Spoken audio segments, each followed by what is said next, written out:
Some of you may have seen that 2 weeks ago, there was a very powerful BBC Panorama investigation into this company called Drax.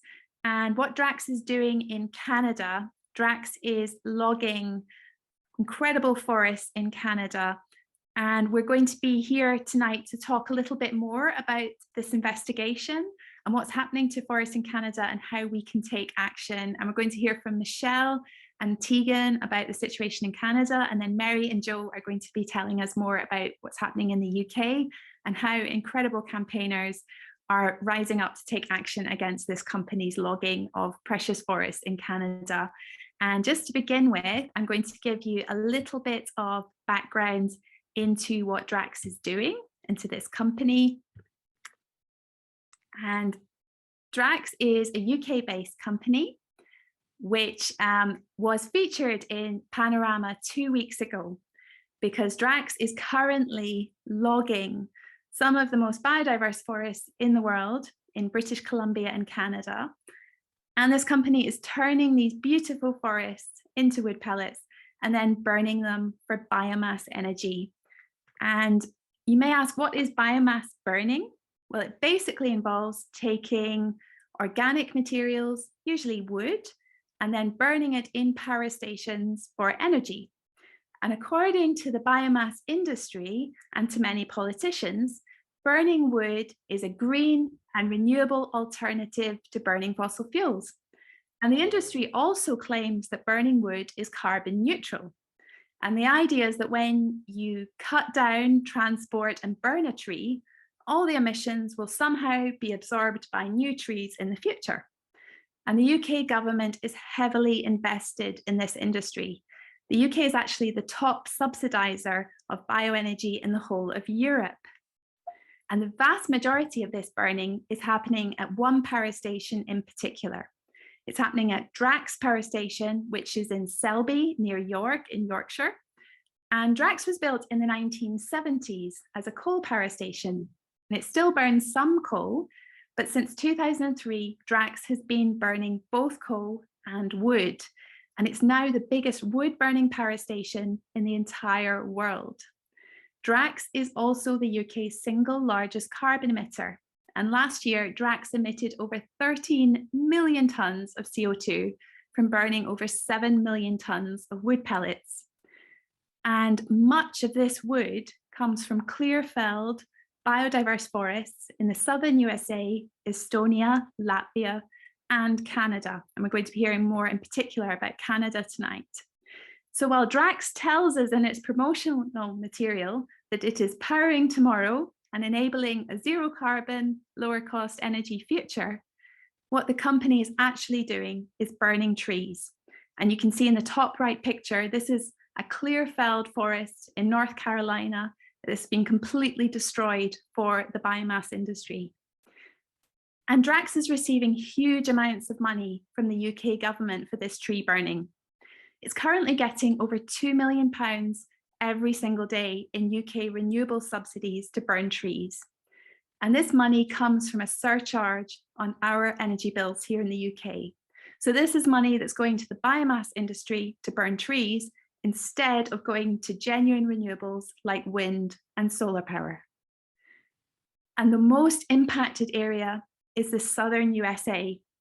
This is often called ground zero for the biomass industry. So states like North Carolina and South Carolina, Mississippi, and Georgia, they're some of the most biodiverse forests in the entire world. They're home to many rare and endangered species like black bears, salamanders, and many species of birds. And these forests have been completely clear-felled. The forests are also incredibly important for local communities. They give them clean air and water, and they protect the communities from flooding and extreme weather that's becoming more and more common as the climate crisis worsens. And another country that is hit particularly badly by Drax's tree burning is Canada. Canada is the world's second largest exporter of wood pellets. And as we're about to hear, Drax is logging some of the last remaining primary or natural forests in Canada.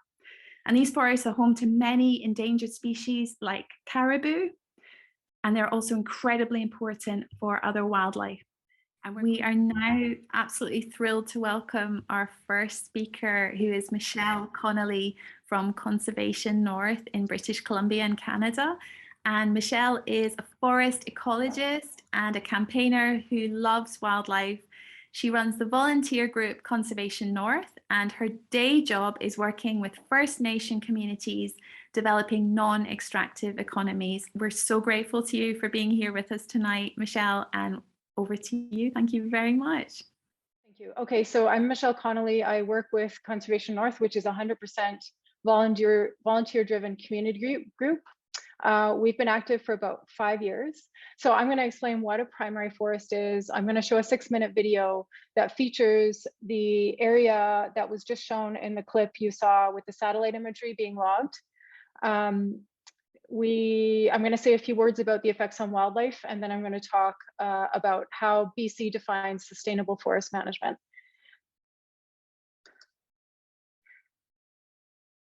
So we're based about 9 hours by car north of Vancouver, a few hours west of the Rocky Mountains.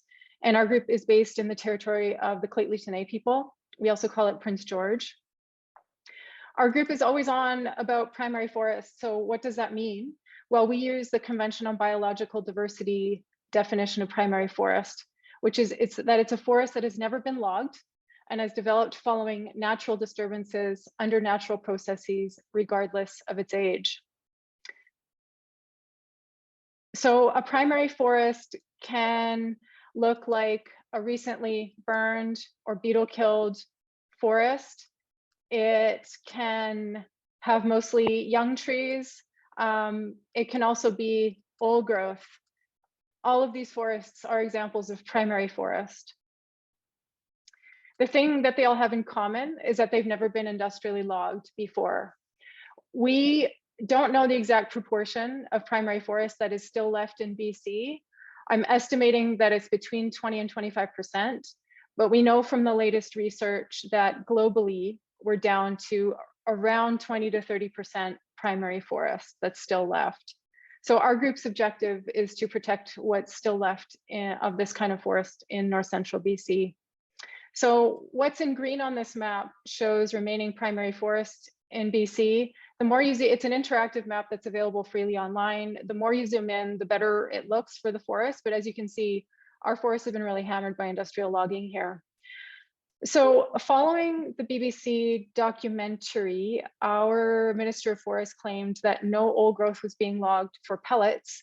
So we went back to visit the area that we had visited with the BBC Panorama crew, Joe Crowley and Tim Robinson back in July. So I'm going to hit play here on this video. It's 6 minutes. The first part has no sound. There's a little bit of sound after that. And then the very last part has no sound. So don't be alarmed if you can't hear anything. So I'm just going to hit play now.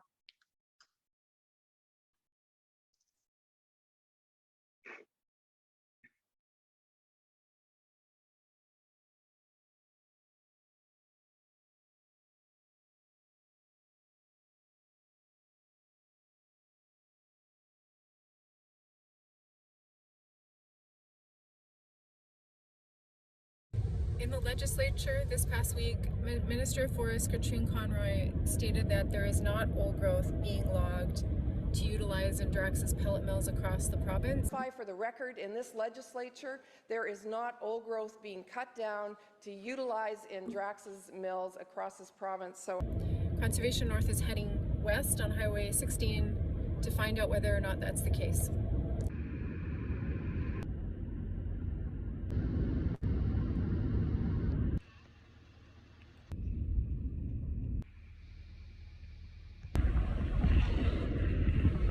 We've just pulled over on kilometer 60-something of the Leo Middle River Forest Service Road. We stopped here with the BBC Panorama crew in July. We're at the edge of block TA0670. So this is the area that Drax has the rights to access, to log. And we've just come across this sign and we hear some machines working in the background here. And so we're going to drive by and see what's going on and find out if this is in fact old growth.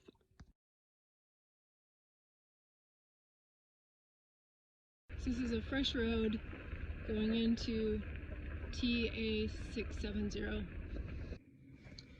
We're parked here at the edge of a road. As you can see on the screen here, the blue dot is our truck and the green blob is rare old growth in BC.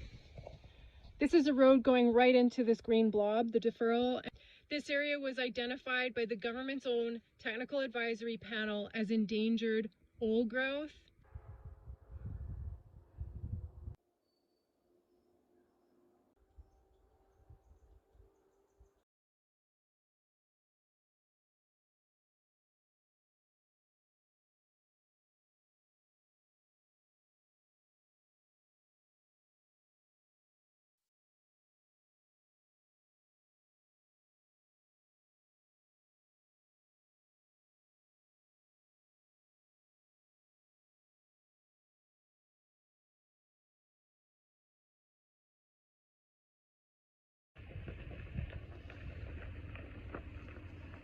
So we've driven a few kilometers further down this Forest Service road, and this is the second part of block TA0670. And as you can see, it has rare old growth in it as well. Our truck is just on the side of the road, and we're going to go in there and do some exploring. And we're standing in the second part of that license area, which the BC government gave Drax the rights to log. This is endangered old growth. We're in a deferral right now. Unlike the previous block we drove by, this has not yet had a road punched into it. It has not yet been logged. This is a beautiful wildlife tree.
Oops. Okay, we're back to the PowerPoint now, right? Okay, thank you. So the reason that we created our group Conservation North is because we care about wild nature and the well-being of animals, plants, and all other life forms that use natural habitats here. And there's, I probably don't have to say this, but there's an element of kind of animal welfare to this whole issue and to industrial logging, especially of natural forests. Some animals perish as a direct result of the physical violence of the forest being cut down, and others die of starvation and exposure if those forests aren't there, given the scale of this industry and its potential in the future. And that's all I'll say about that. The whole issue is really upsetting, so I can't really talk about it too much.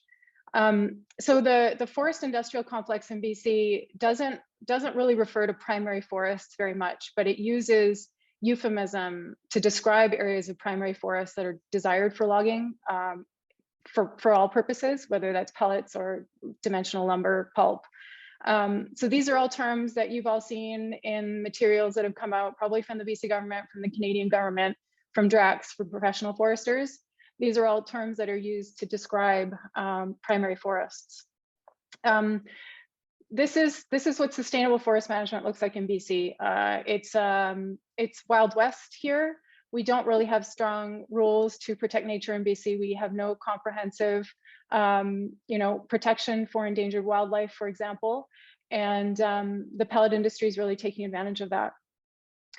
BC really uses a green veneer overseas. As I said, there's currently no long-term protection for most of the at-risk primary forest here.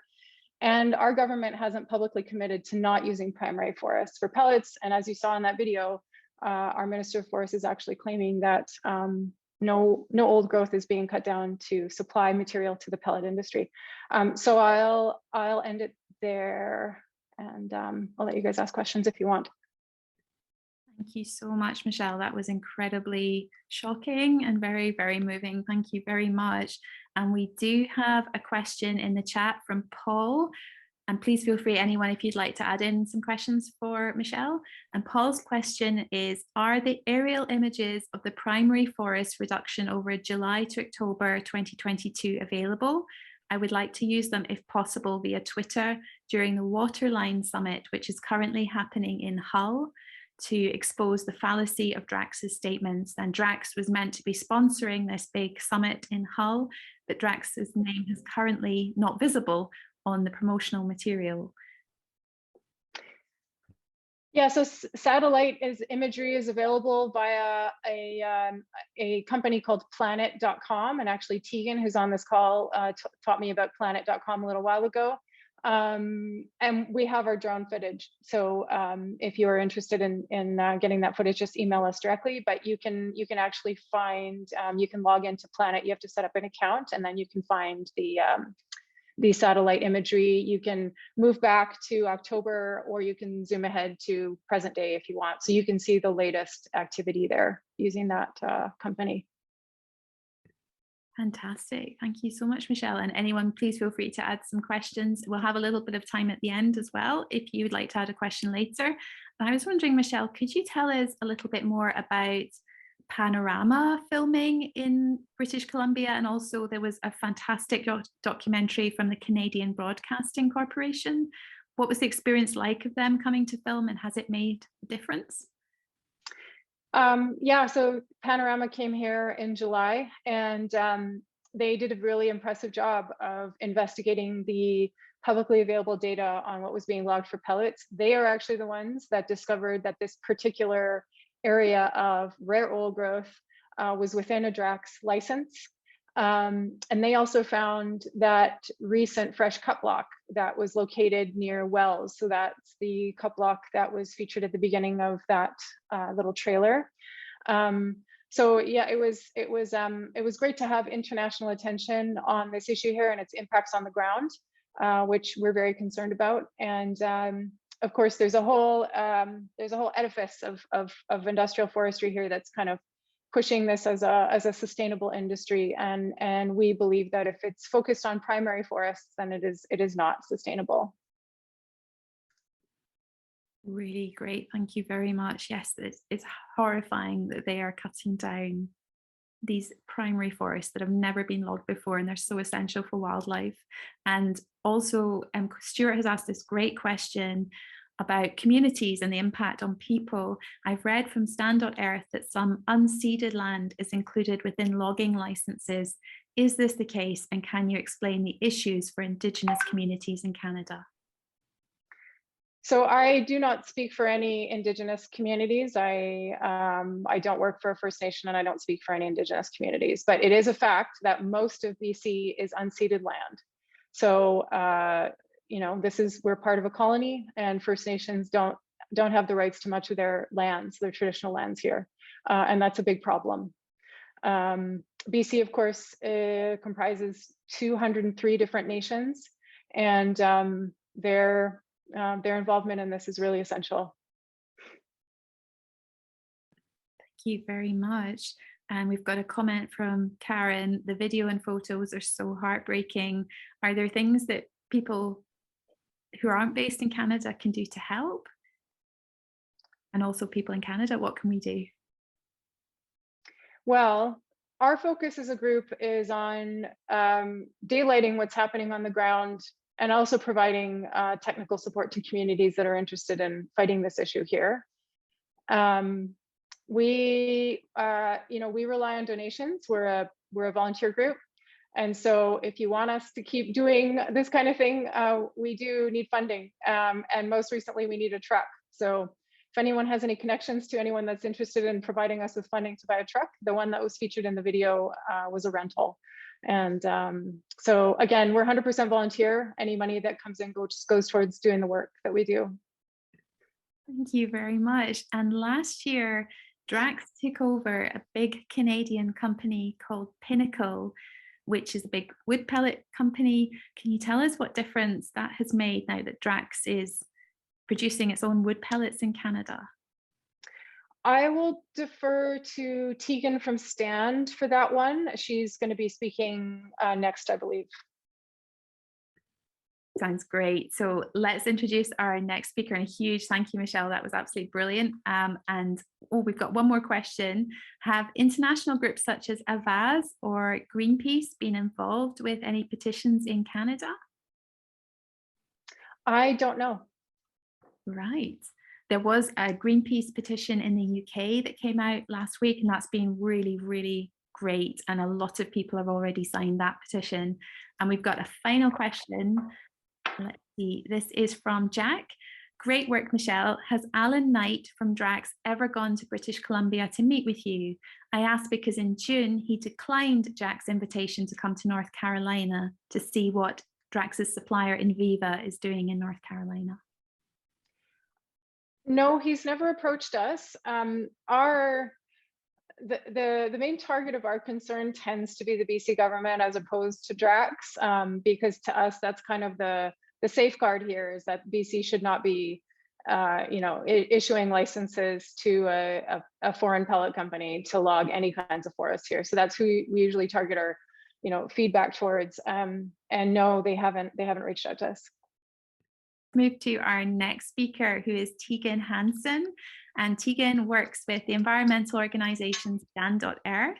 And Tegan is the senior forest campaigner at Stand.Earth. And Tegan is based in British Columbia in Canada. She has a background in direct action and climate advocacy, and she works for the protection of old growth and primary forests. And we're absolutely thrilled that you're here with us tonight, Tegan. Thank you so much.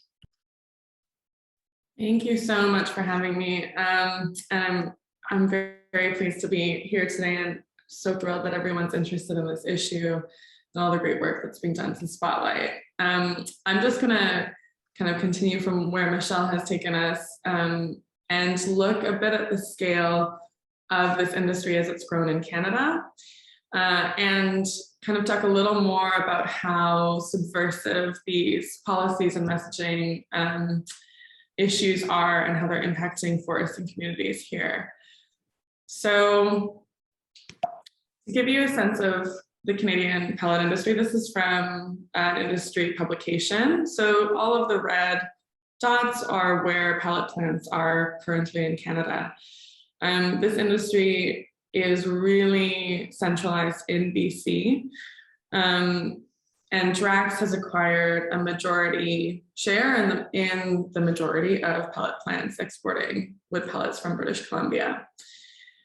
So what's interesting is that through this acquisition of Pinnacle and Pacific Bioenergy and then other plants here in BC, Drax is not just ensuring its own supply, but it's becoming a supplier of wood pellets to other countries.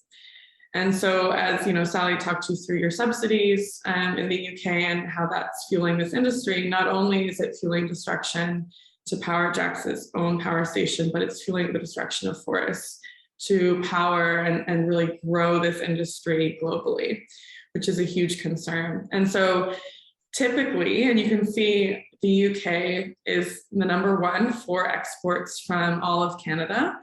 However, this is the first time I've seen where the UK hasn't been leading on BC's exports. And instead we're seeing Japan really growing here. And so when Drax acquired Pinnacle, for instance, it acquired Pinnacle's contracts to supply Japan with wood pellets. And our government here in BC, as Michelle talked about, is really committed to resource extraction and facilitating the extraction of resources from BC to other countries. And so they've been actively promoting this industry to markets in Japan and elsewhere. And so the most recent acquisition that Drax is pursuing is a pellet plant in Princeton, which is about a 3-hour drive east of Vancouver. And, you know, this is again just another signal about Drax's intentions here in BC. And of course, you know, alongside announcing this acquisition and progress, Drax talked a lot about you know, essentially the sustainability. I cut off this quote, but they go on to talk about the sustainability of this industry and you know, how Canada has such a sustainable forestry regime, which, to give you a sense of what Princeton, where this pellet plant is located, is contending with. Here's Princeton, kind of in the lower middle, and you can see the scale of clear cuts around this area. This is in the south of BC. So where Michelle showed you is in central BC. And I just really wanted to show you that this is a provincial-wide problem. The clear cutting of forests happens everywhere. And communities like Princeton are dealing with, you know, multiple intersecting crises from forestry mismanagement and from climate change. And I just was in Princeton yesterday, so that, you know, that satellite image I know is old because the satellites probably can't see Princeton right now. It's shrouded in wildfire smoke, which is pretty unusual for this time of year. 11 months ago, Princeton was underwater because of severe flooding. Princeton was also impacted by slides that took out some major BC highways. And these disasters have a huge impacts on communities. People are still dealing with the impacts of these devastating floods in places like Princeton, while also now dealing with terrible air quality as a result of fires. And these disasters are, you know, caused or at least made worse by decades and decades of awful forestry practices, which is what Drax is buying into when it buys into the forestry sector in BC. So I can't help but be a bit skeptical when they claim to be, you know, propping up a sustainable green energy and forest management regime.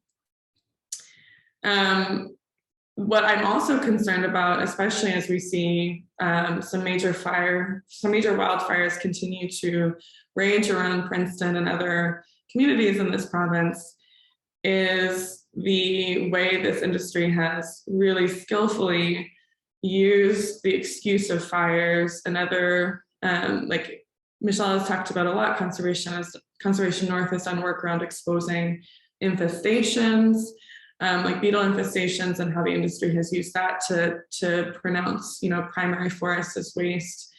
As fires continue to rage and people are, you know, very understandably concerned about the future of their communities and the risk of fire year after year as climate change continues to get worse, these companies have an opportunity, supported by the BC government through Crown agencies like the Forest Enhancement Society, to log under the guise of reducing wildfire risk.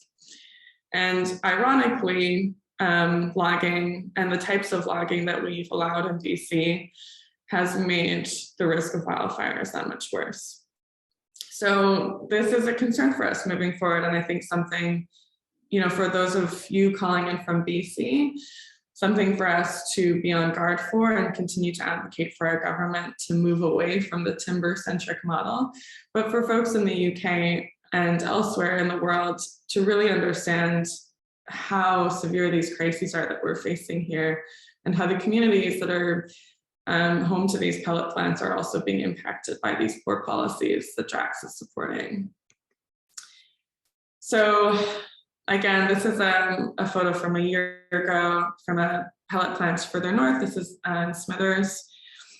But we've known for some time that these companies are logging to ensure their supply of fiber. And Pinnacle had told their shareholders in customer reports, you know, with sawmills closing in BC and sawmill residuals harder to come by, we have to turn to the forest for our fiber supply. And Drax bought Pinnacle knowing that, because it was publicly available information.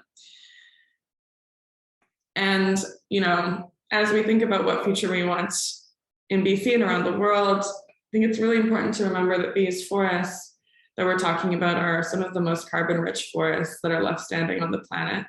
They have an enormous role to play in mitigating the impacts of climate change. That role is not to be burned in a power plant. That role is to be standing and to help us restore forests here in BC to continue to do the work of protecting biodiversity and to keep carbon in the ground and not in our atmosphere. So I'm really thankful for you all for being here today, and happy to answer questions. That was incredible. Thank you so much, Tegan, and just such a powerful point about we need to keep these wonderful carbon-rich forests standing and not burn them in power stations. And we've got a lot of questions coming in. Our first one is from Stuart. Thinking forward, the Biodiversity COP15 is coming up in Canada in December. What can we do globally to put pressure on the Canadian and the BC state governments over the loss of critical biodiversity through the destruction of these old growth and primary forests? Great question. So interestingly, there's a few things we can do in the coming months as a global community to put pressure on Canada. One actually, I think, comes even before that conference at the Climate COP. Canada co-chairs with the UK the Powering Past Coal Alliance, and that committee has really helped enshrine the ability of biomass to grow as a supposed solution to coal. So exposing the logging, you know, sharing that video that Michelle showed us, sharing the documentaries from BBC and CBC, that has an incredible impact on Canada. Canada is pretty susceptible to its global kind of brand. As some of you may know, Canada loves to portray itself as this arbiter of human rights and like a green country, when in fact, as we know, it's a colony whose function primarily has been to facilitate exporting stolen resources abroad to make money for a few people or a few companies. And that it's really following through on that, that original purpose with this industry. So sharing those videos, exposing that, and calling on your minister and our federal minister of environment, Guilbeault, in their role in the Powering Past Coal Alliance to stop allowing biomass to replace coal as a supposed climate solution, which it's not. And then similarly for the Biodiversity Summit, I think we all know the importance of these forests globally. As Michelle shared, there's very few left compared to how much primary forest there should be in the world. And so Canada has an unfortunate definition of deforestation, which is that deforestation, like what we saw today, those clear cuts, Canada wouldn't consider deforestation because in theory, they're replanted, even if it's not the same kind of trees, those areas are replanted, and that there's no distinction kind of in that technical term between actual forest and a tree plantation. And so we need to expose this kind of logging as kind of a threat to Canada's brand. And so you can all help by doing that. I'll stop there. I could go on. Thank you so much. And we've got a question from James. Aerial photos of pellet mills show piles of what looks like sawdust. Is it possible to distinguish how much of this is from sawmills and how much has been chipped in the forest? Such a great question. And you know what? One of our big problems here in BC is there's a huge lack of transparency. So it's really hard to say. I think a good place to look is shareholder reports, because companies have more of a financial liability to their shareholders, and they often will give percentages around how much they're expecting to take from sawmills versus from the forest. But really, what's so important about this work to expose what's actually happening on the ground is because we're fighting a transparency battle, and there's very little kind of publicly available information. So the short answer is no, it's kind of hard to say, really. Thank you so much. We've got another question from Cherry. How is the logging actually increasing the risk of wildfires rather than reducing the risk, as companies like Drax are claiming? Great question, and I'll start, but Michelle might also want to chip in on this. Essentially, it's hard for me to repeat industry talking points with a straight face. So I'll just tell you why logging is a threat. But old growth and primary forests have a variety of species, a variety of ages of trees, and this variety helps them withstand mega fires. Most forests in BC do naturally burn. That's an important part of their life cycle. But for the last few decades, the industry has been suppressing fires because it's a threat to their timber values. And so that suppression, combined with clear cutting and eliminating that resilient, diverse growth with young trees and plantations that are planted really close together, that has, among other things, has made these forests more vulnerable to these massive fires that we're seeing now in BC.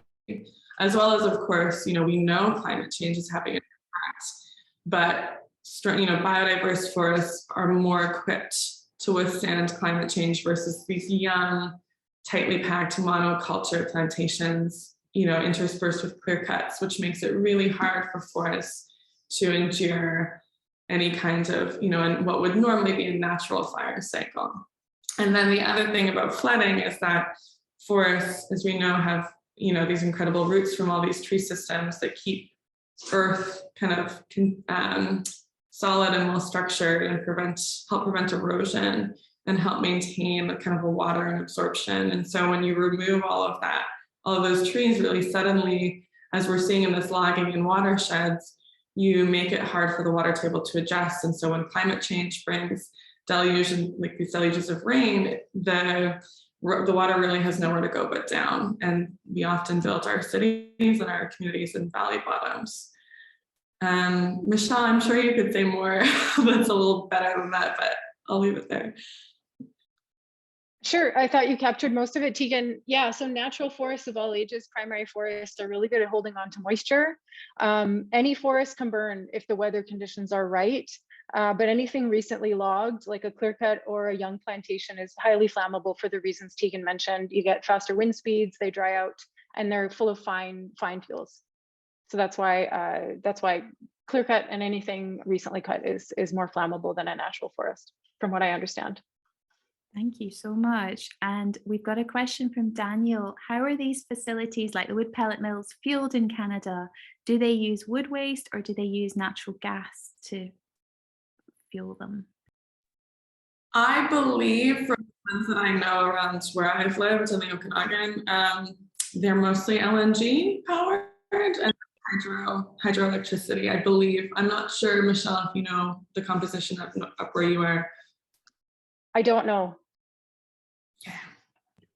Thank you so much. And what you were telling us about their definition, or the biomass industry's definition of deforestation, is so horrifying, that they say as long as they plant a monoculture and a small tree, that's the same as these natural primary forests. Can you tell us anything more about the difference between the natural forests and these plantations that the industry is putting in instead? There are so many differences. And I will say at first, I mean, I think the outcome shows us a lot about the reality of that statement. BC, which is the kind of the leads Canada in logging and leads Canada in wood pellets.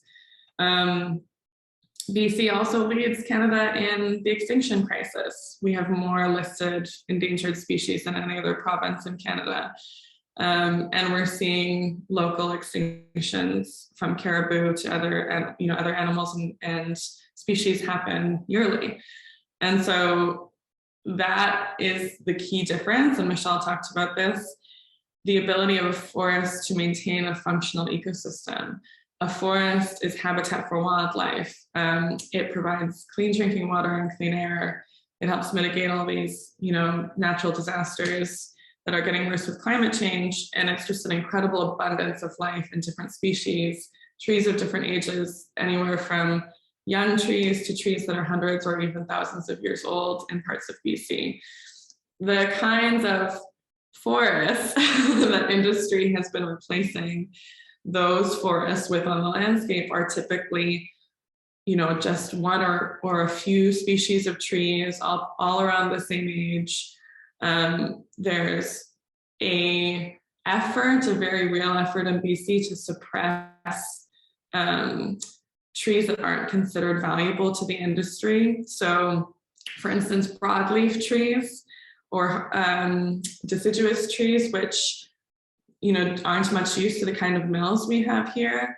The way we have dealt with that in BC is by spraying toxic chemicals over the landscape to try to keep those species under control and allow more room for the other like pines and softwoods to grow. And so there's been some efforts to change that recently, but we're not really seeing widespread changes to logging practices, I would say, province-wide. Michelle, do you have any other thoughts?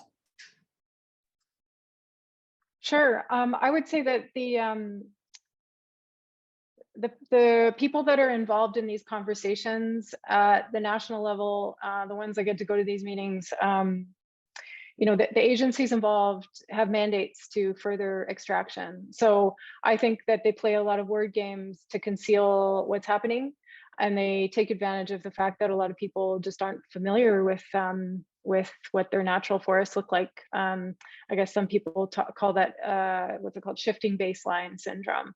So what people are used to seeing, especially closer to communities, is plantations of all ages, not necessarily natural forests. We talk to a lot of people that know a natural forest from a plantation, people that hunt and fish and spend a lot of time in nature, including a lot of First Nations people. So yeah, I just wanted to make that point. Thanks. Thank you so much. And Sol, I think you have your hand up. Do you want to ask Tegan a question? I just wanted to introduce another angle to this whole question, which is of primary interest to British Columbians. And that is the previous Chief Forester of British Columbia, Diane Nicol, for 10 years. She is the person, the Chief Forester sets the annual allowable cut of forest in British Columbia, and also is responsible for timber supply reviews. In that capacity, over her time there, we are aware of the fact that she has been supporting this work all the way through, including, and I'll only put this as an allegation at this point in time, actually manipulating or suppressing information that suggested, for example, that pellets burning is more injurious to the climate than is coal. And now it's an established fact. Diane Nicol, after this 10 years, and many images are seen with her with the Drax brass, has now resigned from that job, and she has gone to Drax as a senior vice president, wait for it, for sustainability.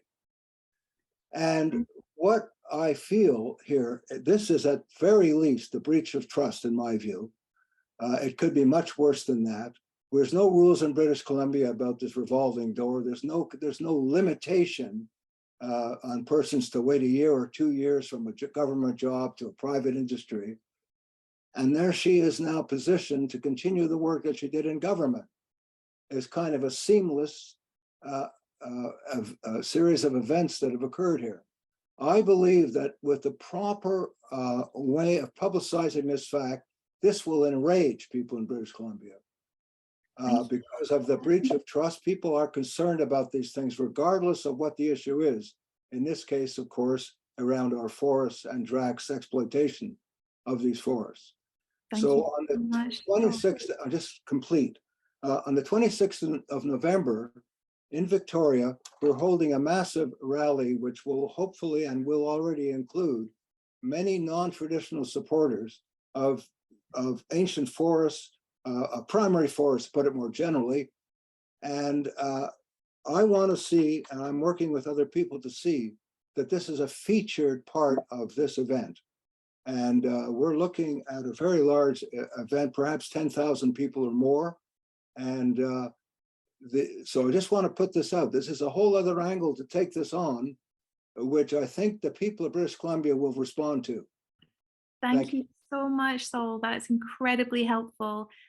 Now we're absolutely thrilled to be joined by Joe and Mary, who were interviewed for this CBC documentary about the logging of Canadian forests and their work with Axe Drax and the Stop Burning Trees Coalition.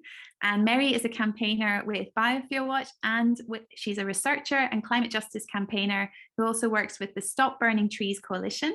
And Mary has been involved in lots of incredible direct actions for the climate. And in recent years, she's particularly been focusing on campaigning against Drax with the Axe Drax group. And Joe is an amazing climate organizer and climate justice campaigner with the Axe Drax group. He's one of the founders of the Axe Drax group, and he's also been involved in lots of wonderful direct actions. And Joe currently works with Tipping Point UK, and he focuses on movement building support and lots of great tech support for groups. So we're so delighted that you're here with us tonight, and thank you so much, Joe and Mary. Climate change is hitting British Columbians hard. Floods, fires, landslides. The United Kingdom can relate as a changing climate brings heat wave after deadly heat wave. The UK in particular are not ready for 40 degrees heat. The UK has promised to tackle carbon emissions and says Drax Power Station is going to help. It burns wood, including pellets from British Columbia. But those green promises are meeting stiff opposition.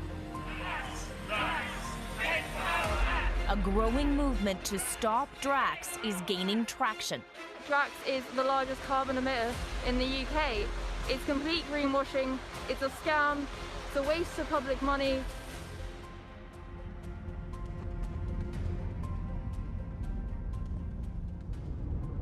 We're about 5 minutes away from Drax Power Station, but you can already see it on the horizon.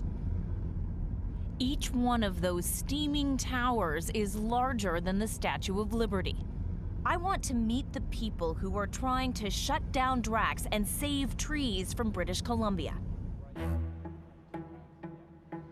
Mary Dickinson and Joe Irving are part of a group called Axe Drax. Dickinson and Irving staged their battle against Britain's largest power station from the historic city of York. They're young, they're idealistic, but they're not alone. Their fight is gaining momentum. You know, like, this is the world's biggest burner of trees, this company. They are the UK's single largest carbon emitter, and you only do that by being absolutely massive. Canadians, I think, first of all, they just need to be aware of what is happening. These forests are the lungs of the earth, right? They need to protect their forests, and I think, yeah, do what they can to stop it there, and we'll do what we can to stop it here. Yeah, so I guess, like, from our perspective, because obviously we're not on the front lines of the devastation being caused by Drax. It's sort of a question of why should the British public care so much? And then also what can we get involved with to stop this? So I think, as Sally said at the beginning, it is our money funding this. Last year, Drax received 982 million in renewable subsidies, 2.6 million a day. That comes out of a levy on our energy bills. So if you live in the UK, you're paying an energy bill, you are funding the devastation that's happening abroad in Canada, North Carolina, America, Estonia, Latvia, all these places. And on a sort of more localized level, Drax is very, very into greenwashing its image and getting involved in all sort of areas of public life beyond just burning trees and polluting everyone. So they're doing things like sponsoring school events and local football teams and speaking at all these different events that are supposed to be climate themed and sort of nature themed. And then there's also all the health impacts that come from Drax's destruction. Of course, there's the health impacts abroad, as we've seen with the Greenpeace investigation that showed the amount of harm being done for primarily Black and Brown communities in America. There's also health impacts that come from all the pollution here in the UK. Drax is currently actually going through court processes from the Health and Safety Executive for basically poisoning their workers for over a decade because of the volatile organic compounds that are emitted from burning this wood. And then it also feeds into air pollution in the local area. And because Drax is a UK-based company, the government, it's our government that is allowing them to do this and supporting them and giving them all this money to go and chop these forests down. There is a huge amount of power in our voices and in the pressure we can put on both politicians and also in the local area in terms of how Drax is perceived, because they do rely so heavily on this perception of them being such a green, clean, lovely company. And then obviously, of course, the fact that climate breakdown is a global problem. We are all reliant on these incredible forests in Canada, in America, and everywhere around the world as vital carbon sinks. And the fact that once again, the UK as a country has very much built itself off stealing wealth and resources from countries abroad. And even as they're supposedly transitioning towards renewable green energy, we're once again going to other countries using our money to cause devastating harm upon communities and land and nature abroad. So, and also the other part of it is that Drax is currently massively expanding. So as we've seen with all the amount of logging happening in British Columbia and everywhere else, it's just increasing by the day, and they're expanding into Asian markets, particularly Japan. So this is sort of really core time to be fighting Drax and trying to put a stop to it before they get any bigger. Previously, they've been very reliant on subsidies. They've made less in profits than they've got in subsidies each year. However, that is starting to change, and with the global prices of energy, again, that is changing more. So it's a very key moment for us in the UK to be doing what we can to stop them. So just to talk, I guess, a little bit about the brilliant documentaries. I think for us, and I'm holding the laptop closer to me so you can hear me, but Joe is right next to me. I think it was really important the way that they showed sort of the connections between UK government policy and then of course EU legislation that classified biomass as renewable, and how that actually impacts nature and communities abroad. And also that it finally sort of major news organizations are taking account of what frontline communities and campaigners have been saying for a very long time. Like, I think maybe we've all known and placed in our heart that it's quite likely Drax is logging primary forests, and the wonderful work that Stand.Earth and Conservation North have been doing of showing that this sort of adds so much, like a lot more to that, and puts again much more pressure on policymakers here in the UK.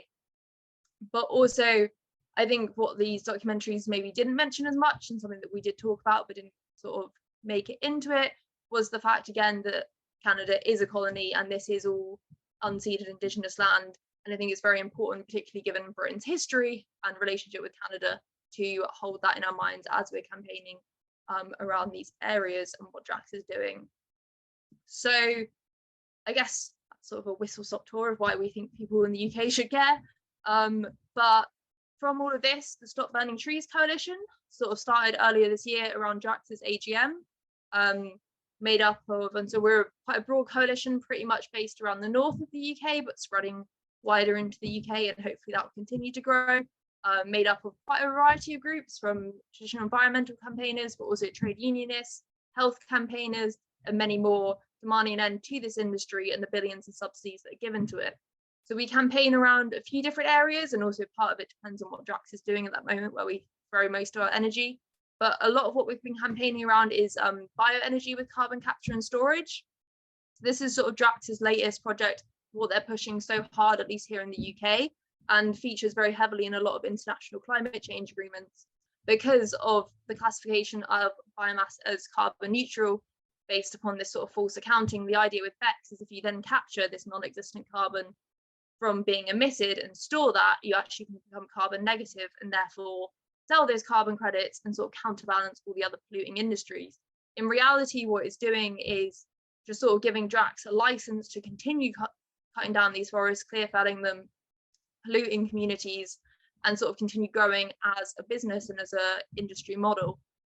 So a lot of what we've been doing is trying to resist that, particularly also because it's been estimated to cost so much. Ember estimated that it will cost 31.7 billion, and is also another way for Drax to continue getting subsidies from our government and from our bills, because their current subsidy regime is due to run out in 2027. As I said, they've been very reliant on those. So they are constantly sort of looking at new ways to get public money, which I think is where BECCS sort of plays a large role. And they're also partnering with lots of horrible fossil fuel companies to do this. So then another area of what we've been very much working on as the Stop Burning Trees Coalition is the just transition aspect of it for workers, because here on a very local level, Drax is a big employer. They definitely inflate how much of a big employer they are.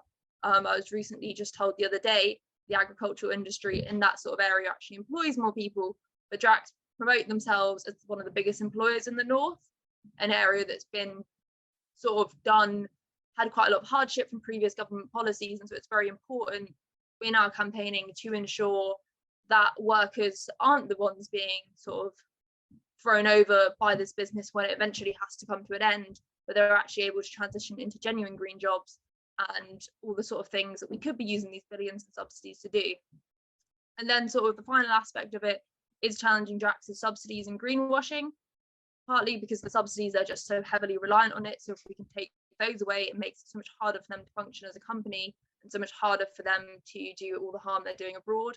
And also, as I said, the greenwashing, because they are so heavily embedded in so many different spheres of life, particularly in the north, in terms of promoting their image and how they come across. So taking every opportunity to challenge that, whether that's getting them dropped from the York Nature Fair, where there were lots of wonderful organisations talking about nature, getting kids involved, and then it's just covered in Drax branding.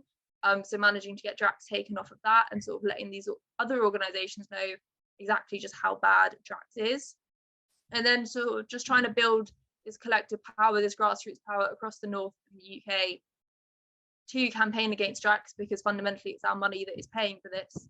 And we're very lucky that due to the nature of the coalition and the wide range of groups that make it up, we have quite a wide diversity of tactics that we can use. So I'm going to pass over to Joe to talk about Axe Drax and tactics.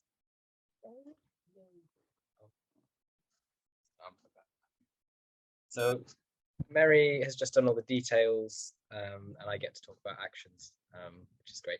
That's good for me. So I'll just move on to Axe Drax, which is a very specifically a direct action focused protest group, trying to do the best we can to remove any social license that Drax has left to continue taking money from our bills to cut down forests all around the world and burn them. And this part of this coalition, the Stop Burning Trees Coalition, but again, we're focusing specifically on action, on protest, on direct action. And I guess a key example would be the background picture here of one of the Axe Drax activists sitting on top of a train heading for Drax Power Station, which was stopped from towards the early afternoon, I think it was, till the middle of the night. This person sat on top of this train and stopped Drax from importing any more wood pellets. That's an example of direct action we've been doing. And yeah, just going to go a few more on these slides as well. So just about the time that the Stop Burning Trees Coalition was setting up was around Drax's AGM, annual general meeting, when they celebrate and publicize the obscene profits they've been making from burning trees and stealing our bills. Or stealing money from our bills. And in this action in the background picture here is the department that is funding Drax, that's deciding that money should be coming from our bills into their pockets, and they could make the decision to stop funding Drax, being spray painted with paint straight from fire extinguisher, and then it was occupied for most of that day, and along with coordinated actions and easier access protests all around the UK, leading to like national news coverage, starting to get some attention that wouldn't necessarily be seen without high-profile disruptive action like this. And so, as I was saying, like a core part is to kind of getting this message out, disrupting where they're accepted already. So this example here, we've got the Labour Party conference, the opposition party, had a Drax event sponsored, and we're kind of one of our core thing is that where they're appearing, where they're greenwashing their way through like every part of society, we need to disrupt that and make sure that they know and people know that it's not acceptable. So yeah, and Mary mentioned like we've had Drax dropped from events more easily without having to do disruption. But in the cases like this where it's ingrained in and they're sponsored and their names all over it like this, then we have to take more disruptive actions. And they give an example here. If you could just let us ecological collapse. continue You are responsible for this. debate, that would be very How good. dare you be here? It's a disgrace. You're a spin for climate criminals. You work for Drax, the UK's single largest carbon emitter and the world's biggest tree burner. You're now pushing their latest scam, a £31 billion scam called Bex. This has never been proven to work in the real world. Let's crack on with the conversation, shall we? With the UK's largest carbon emitter and the world's biggest tree burner. Alan himself has questioned the sustainability of biomass. Drax themselves admit that 50% of their trees will be transitioned. Drax is not sustainable. Chopping down trees halfway around the world and shipping them over here is not sustainable. It never could be sustainable.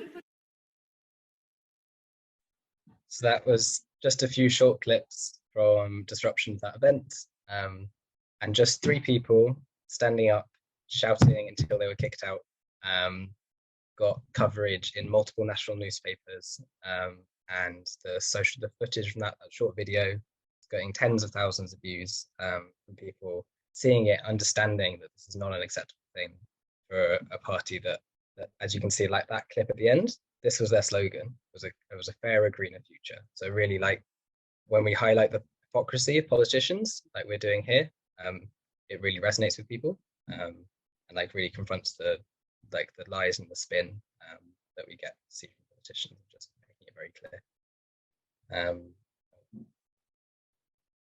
So I think we've got a few minutes now, and there are a few next steps you can take. You want to join Axe Drax, especially if you're based in the UK. You're always going to be disrupting Drax at every corner, and we're going to put some links in the chat. But just to start with, I'm just going to put in, it's going to come from a different account. It's called Joe Axe Drax. A link to a digital action page that we've got set up. It's really simple. If you've got a computer or whatever, if you've got access to the chat, you can go in, you can click on it. I'm just going to stop sharing now. Yeah, I work in tech, but I can't use my computer. And I'm going to share how to do it with people in a second. So I'm just going to share my screen. So you follow that link that says the Stop Burning Trees website. It'll take you to a web page, and it's really simple. You just write to the government. We've got a few email addresses going straight to the ministers and the department that decide to fund Drax. And this is just like a really simple action. This is like what we're about taking action as much as we can, and anyone taking action at whatever level, whether that's direct action or just digital action like this. And you can scroll down to the middle section. It says, tell the government to stop burning trees. And you can put your details in, and your address, 1 street, and the city. The actual address doesn't matter here.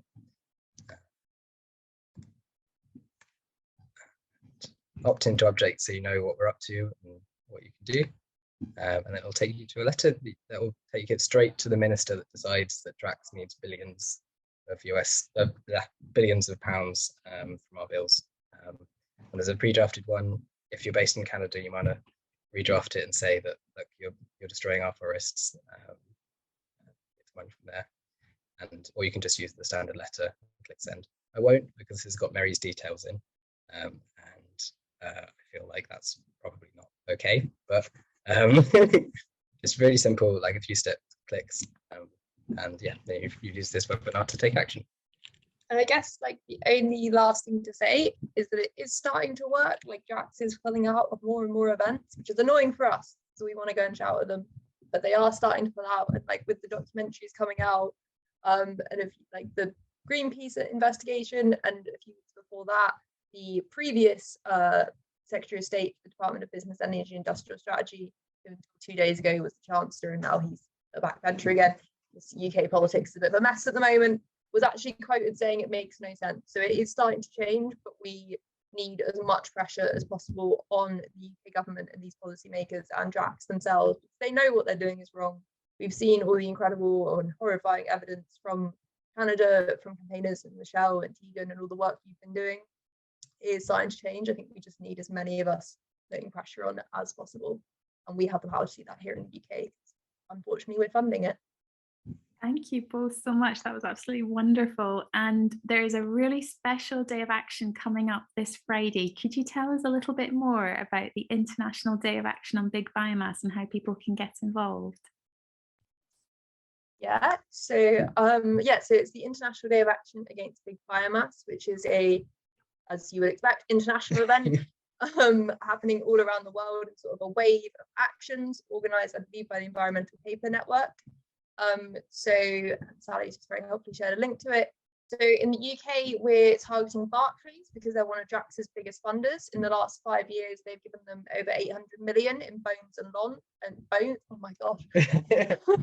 bonds and loans, which are helping sustain their business model. And also Barclays is using this to greenwash their image because they're Europe's worst fossil fuel bank, but they claim to be investing more and more in renewable energy, which unfortunately actually means they're investing more in Drax. So we have a couple of protests going on across the north. We've got one in Liverpool, one in York, and then some other people are also holding a protest in Sandwich in Kent against the biomass plant there. But we have a whole action pack I will drop in the chat, and if anyone would like to do anything, whether that's taking a picture with a sign, I think the hashtag they're using is Big Bad Biomass, but sort of any slogan you want, and COP27 as well, because as we've mentioned, logging for pellets and all that sort of stuff wasn't included in the deforestation big agreement they signed at the end of COP, which is where that Drax train action came from. So we're organising protests. If we can do anything to help, please let us know. We've got sort of leaflets. The hashtag I said was Big Bad Biomass, and I will pop the link in the chat because I realise it sounds kind of garbled when I say that quickly. But yeah, so we can do anything to support. That's what we want to do as Stop Burning Trees. We're here to support anyone who wants to take action. So please do, and we will do our very best to help. That would be absolutely wonderful. Thank you so much. And as Mary was mentioning, the Environmental Paper Network is an incredible environmental organisation that's planning actions all around the world. This coming Friday, there are going to be webinars that you can listen to. People are going to be holding protests in different countries all around the world. And in the UK, we're focusing particularly on Barclays investments in Drax. And if you'd like, you could take a photo and share it on social media from anywhere in the world, asking Barclays to stop funding Drax's tree burning. You could also have a small photo outside your local Barclays branch if you're in the UK, just have even a sign or a small banner with a message for Barclays. And there's lots more information in the action pack. And if you happen to be near York or Liverpool, we're going to be having fun actions there, which you're very welcome to come and join. And then if you're near Sandwich in Kent, there's going to be an amazing action happening near a big biomass plant there. So it would be wonderful if you'd like to get involved. And don't worry, yes, Stuart, we will be saving the chat, so we'll make sure that we can send out all the links to you. And we've got a couple more questions for Mary and Joe. Can you tell us, are you also campaigning against UK timber that's going for the biomass industry, even from some ancient woodlands in the UK? I think largely as Axe Drax and Stop Burning Trees Coalition, we have been focusing more on Drax, and because all of their wood is imported, we haven't been doing as much UK focused timber like campaigning. I know we've got connections with sort of groups like the anti-HS2 groups who are doing incredible work protecting ancient forests in the UK, and are sort of doing what we can to support those. But that's what you say. Yeah, we kind of saw Drax as the kind of key example of this, like is this by far the biggest in the world and in the UK, and like world leader. So if Drax can do it, then anyone else can. But if we can show that, if we can kind of take down the social license for something like Drax to exist, then it makes the battles for other power stations and other projects similar, much easier, because it's a very like obvious example of when green capitalism just keeps destroying the world and keeps like perpetuating the same systems of exploitation and colonialism. It's like so core and so clear, and it makes the campaign a little clearer, but it doesn't make it less significant the other battles against local biomass power stations and incinerators. And if you are involved in any of those campaigns, like us to sort of support in any way we can, please let us know. We are findable on most social medias, and I'll pop out email and stuff in the chat. So oh, wonderful, thank you.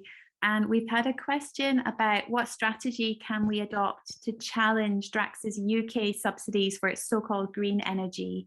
Surely without the subsidies, they won't be able to profit from this madness. Was that what strategies can we use? Sorry, well, it's a bit loud where we are right now. Yeah, so I think sort of as wide a range as possible. So I think what we're currently doing is running a couple of different strands. As we said, we utilize different tactics. So part of that is putting pressure on your local MPs, putting pressure on government departments, lobbying, but also making sure like MPs rely on your local vote. So really making it clear to them that if this is something they're pro, they're going to lose your vote, and sort of making as much contact with them as you can. Then there's also the more sort of traditional protest routes. So that's banner protests, sort of raising awareness, because one thing we do find with biomass in the UK is so few people know about it. There was a poll recently that I think 45% of the British public don't actually know what biomass is. Before the Panorama. That was before the Panorama, so hopefully that's changed a bit now. So yeah, protesting, lobbying, but then also, as we said in Axe Drax, we do use more direct action forms of protest that make it much harder to ignore and put increasing amounts of pressure upon the governments. So I think really it's as wide a range as possible of tactics that we think is needed for this strategy to attack on all fronts and hope that something works. You have anything after? No, that's it. Thank you. Absolutely brilliant. Thank you so much. And we just have 5 minutes left. So to close, I wonder if each of our speakers could maybe just share a final few words about the key thing that you'd love people to take away that they can do to help. So maybe Michelle, could we start with you? What can people do to help save Canadian forests? Sure. So what I would say is don't be fooled by messaging and euphemism and words that describe what we do here to the land as sustainable or green. Pay close attention to the words being used, and remember that BC is going full steam ahead in allowing the logging of primary forests across the board. Thank you so much. And by joining forces with people here in the UK and in BC and in America and all around the world, then we really can take on this industry and help save these forests.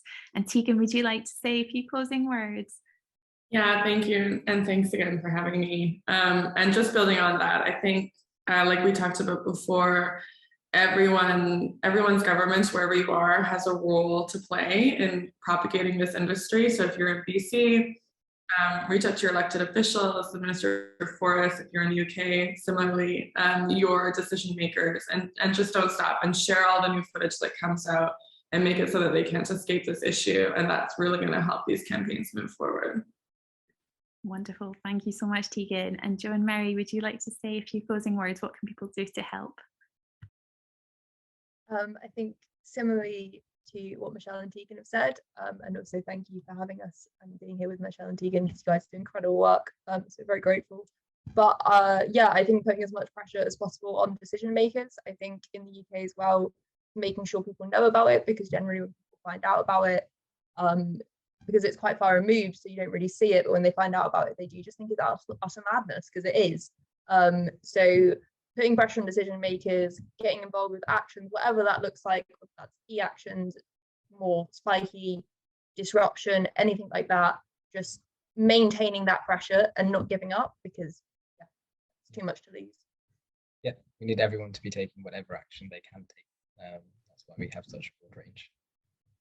Wonderful, thank you so much. And if you're able to take action this Friday, just to take a photo at home, or if you live near a Barclays branch in the UK, or if you'd like to share any kind of photo with the hashtag Big Biomass, and it would be absolutely brilliant. And we'll be having actions happening all over the world, and we'll send more information in the follow-up email about how you can get involved this Friday. And a massive thank you for your wonderful questions. I'm so sorry if we haven't got to all the questions, but we'll try and follow up with Tegan, Michelle, Joe and Mary if we haven't managed to answer your question this time, and we'll be sending out the follow-up email with all the links, so don't worry if you haven't got them all from the chat. And huge thank you for joining us today. It's been wonderful to see you. Thank you very much.